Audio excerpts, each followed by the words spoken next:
Anne-Claire Poignard, Olivier Palomino.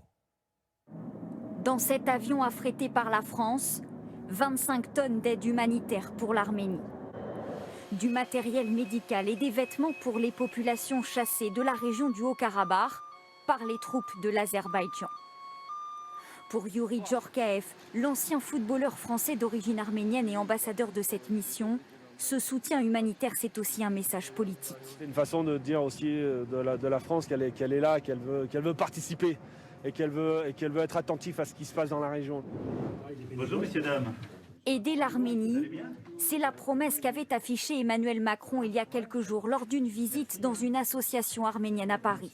Cet engagement humanitaire, c'est évidemment ce que nous devons aux 120 000 déplacés, mais aussi du million au moins d'Arméniennes et d'Arméniens qui vivent aujourd'hui dans des conditions qui sont insoutenables.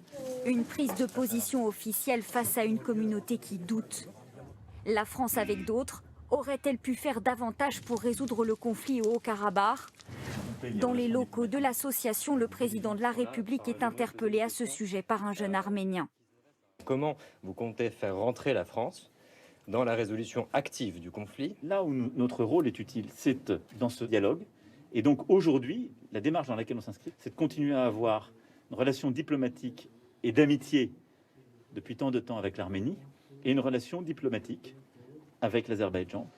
Une position d'équilibre diplomatique que la communauté arménienne a bien du mal à accepter, en dépit de cet effort humanitaire déployé par la France. L'exil de la population arménienne du Haut-Karabakh qui se poursuit et il y a des lieux hautement symboliques qu'il est difficile d'abandonner et qui suscitent une émotion particulière. C'est le cas notamment du monastère de Dadivank dans l'Arska, construit entre le 9e et le 13e siècle à 1100 mètres d'altitude, un lieu saint chrétien qui entre désormais en territoire azerbaïdjanais. Sur place, grand format, Maryse Burgot, Stéphane Guimau et Yann Kadouche.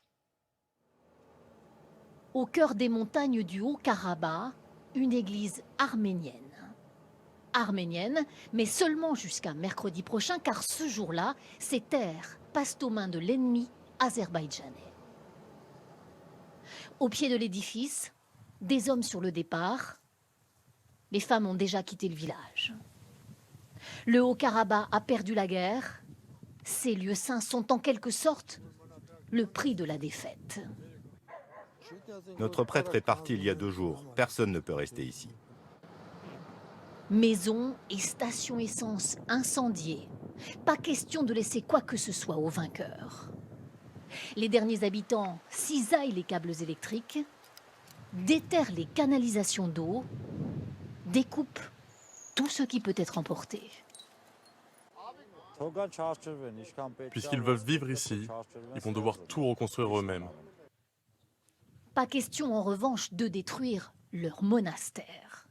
Celui de Dadivank à 1100 mètres d'altitude est devenu le symbole de la défaite. Une merveille de pierre construite entre le 9e et 13e siècle. Lors de notre tournage, il y a 3 jours, toute la région passait aux mains de l'Azerbaïdjan. Ces Arméniens bouleversés le visitaient donc pour la dernière fois. Route coupée, il ne leur sera plus possible de venir ici pour prier.